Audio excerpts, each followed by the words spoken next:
Menyikapi adanya penebangan pohon secara liar di Jalan Perintis Kemerdekaan, Dinas Lingkungan Hidup Kota Makassar langsung mengambil langkah tegas dengan melayangkan surat keberatan atau somasi terhadap oknum yang melakukan penebangan 34 pohon tersebut.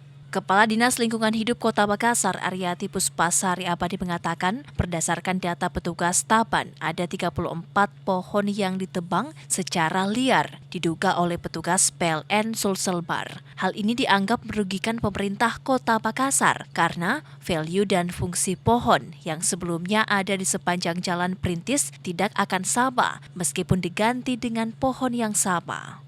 Pihak DLH Kota Makassar melalui bagian hukum Pemkot Makassar telah melayangkan surat keberatan atau somasi terhadap PLN Sulselbar yang tembusannya langsung dari penegak hukum atau Gakum Lingkungan Hidup Kota Makassar berharap ada itikat baik dari pihak pelaku untuk mengganti rugi. Bukan jumlah pohonnya, karena kalau kita mau jumlah pohonnya kita kembalikan saja jumlah, tetapi value itu adalah kenyamanan ataupun bagaimana rasanya orang melewati itu. Contoh misalnya, ini value-nya ini kita sudah agak rindang apa. Kalau dia ditebang, pasti kan dia panas.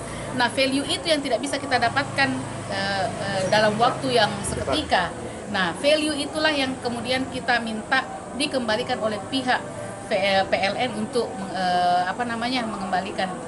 Aryati Puspasari juga menambahkan hingga 1 pekan terakhir belum ada itikat baik dari pihak pelaku untuk bertanggung jawab, sehingga jika 2 pekan belum ada respon balik dari pihak PLN, maka DLH Makassar siap menempuh jalur hukum selanjutnya sesuai dengan regulasi dan undang-undang tentang ruang terbuka hijau dan pemeliharaan taman kota. Ira, Fajar TV dan Fajar Radio melaporkan.